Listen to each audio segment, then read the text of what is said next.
How's it going? Welcome back. I'd like to get back into a series that I haven't done for 3 years, and that is a series entitled A Movie for Each Year of My Life, which means start out with the year of your birth, which in my case was 1951, and then take every year and just use a film as an example of that year. So I actually made videos up to and including the year 1966, and then for some reason I just got distracted or I got bored, I can't remember, and haven't done anything for a while. But I'd like to get back into it. I got the idea with this wonderful little double feature on midnight movies of two films from the 1960s. From 1967, we have The Trip, directed by Roger Corman, and then in 1968, we have Psych Out, directed by Richard Rush. Both very good films and good examples of the culture of that time and what was happening not only in the youth culture, but also the cinema's attempt to capture that particular moment in history. Now, so I'd like to talk about The Trip, and then I'll do another video later on about Psych Out.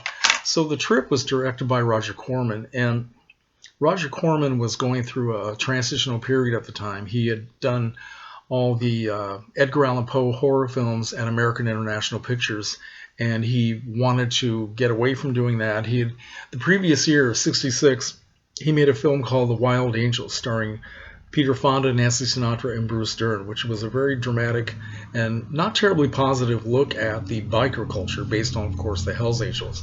And American International Pictures was also going through a transitional period of their own. They, having made big money with the horror films, all directed toward young people, teenagers, which they had been doing ever since the mid-1950s, trying to make films appealing to teenagers, college kids who would be seeing these at the drive-in, and that's how they became a big important studio in Hollywood, even though considered to be a B film studio, low budgets. They had also done the very successful Beach Party films in the mid-1960s, and they were trying to get into a more adult kind of product, and once again follow along with the youth culture, showing what was happening now and continuing to move forward.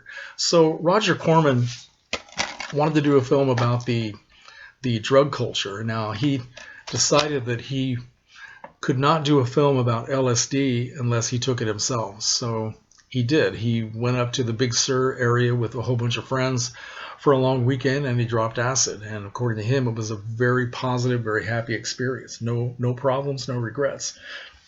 And so he came back to make the film. He was also honest enough to say that the imagery that he saw during his trip inside of his mind, he knew that he could not reproduce that on film.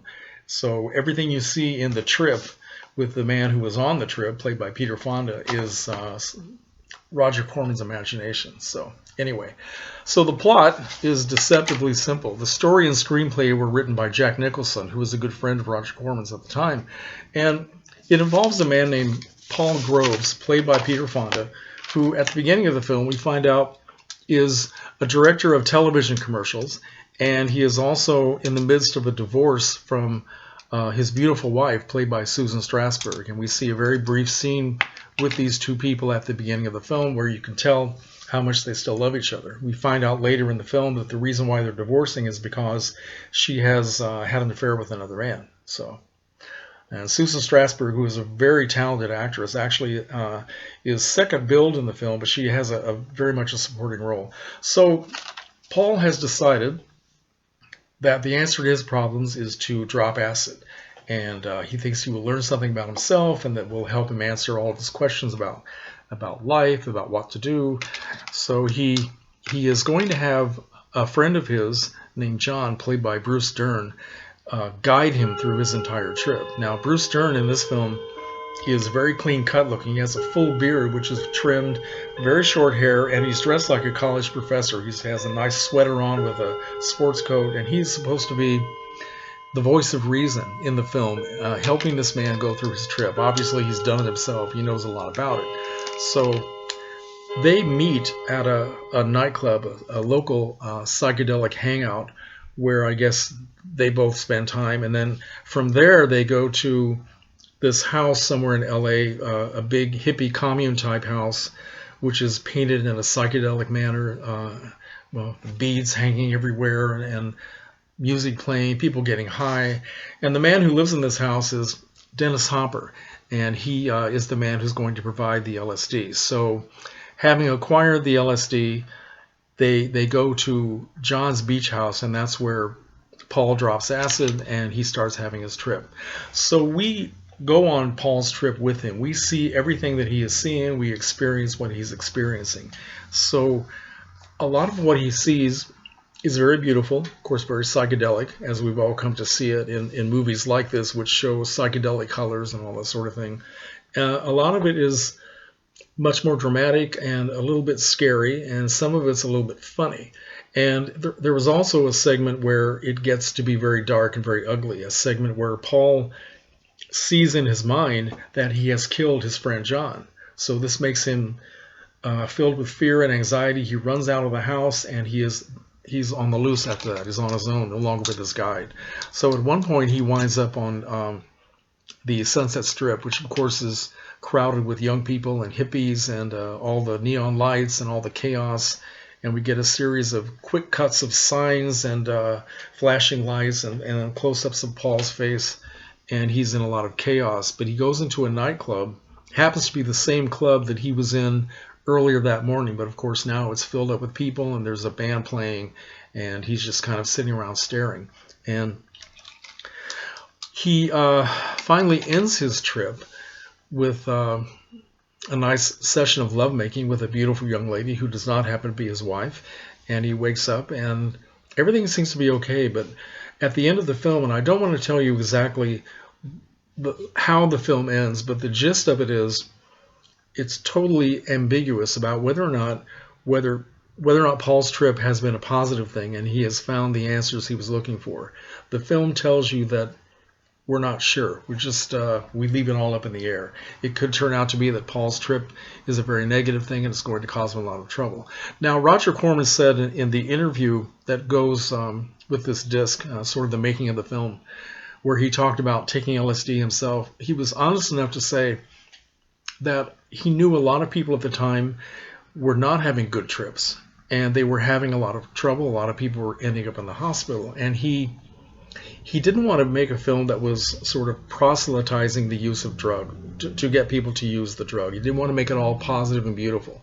So he tried to show the dark side as well, the dark possibilities, so that it would be a more balanced view. And very interesting film. It has a lot of fascinating imagery, a lot of good music that goes along with it.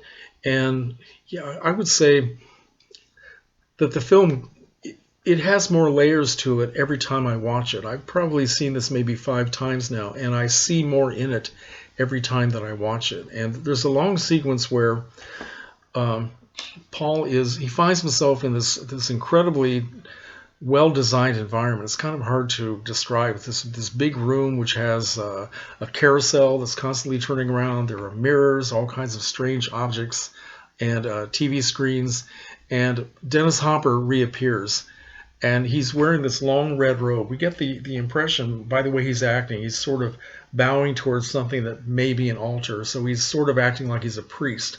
But at the same time, he's acting like he's a lawyer or a judge and asking Paul a lot of questions about his life. And we see this montage of images that start happening. Famous people and objects as well. And these were all written into the script by Jack Nicholson. He insisted they all be shown exactly the images he wanted and in the perfect sequence. He was trying to make some sort of a point about modern life and consumerism. But some of the faces we see, Sophia Loren in a still from one of her films. We see Che Guevara. We see Kahlil Gibran, the prophet. We see Lyndon Johnson, who was not very popular among young people at that particular time in history. And some of the images we see the close-up of the American dollar bill. We see a crucifix. We also see the old American flag, the one that has the circle of 13 stars for the 13 colonies. And then we see flashes of Paul's life on the TV screen where he is watching himself directing commercials. And we get a sort of an overview of all the different products that he's been selling. Everything from appliances to beer to toothpaste, everything you can think of. And so he's questioning, and the film is questioning the value of the consumer society. So a lot of interesting things go into this film. Now, Corman was notorious for doing things as efficiently as possible to save as much money as he could. And a lot of the things were probably used. The scenery, the different shots, probably used in other films. Some of the sequences that he filmed look like they could almost be part of one of his gothic horror films of the Edgar Allan Poe series with the dark imagery and all that sort of thing. And there's one very quick shot of it's a matte painting of a haunted type house on a hill, which I'm sure came from the House of Usher, but I could be wrong. Anyway, fascinating film. Let's see. The music was by Mike Bloomfield and his Electric Flag. We also, here's the interesting thing. The budget was around $100,000, and it made between $6 and $10 million, depending on which figure you believe. And this movie was censored in the UK 4 different times. They tried 4 times to get a certificate, and it was turned down every time. It was finally released uncut on DVD in 2004. Now, some of the people we see in the film, besides the 4 stars, we also see Dick Miller, who's one of the Corman regulars who shows up in a lot of films. He has a very brief moment as a bartender. We also get to see Luana Anders, who's one of my favorite actresses from that period, and another one of Corman's kind of group of stock actors. She shows up as a waitress, and she looks really good. It's always nice to see her. So I guess that's pretty much all I want to say about the trip, and I would highly recommend it. So I will be back later on to talk about Psych Out. I actually did a video last night where I talked about both films, and it went on way too long, so I thought I would just do 2 different videos, and this is already almost 12 minutes. So anyway, thank you for watching. Questions are welcome.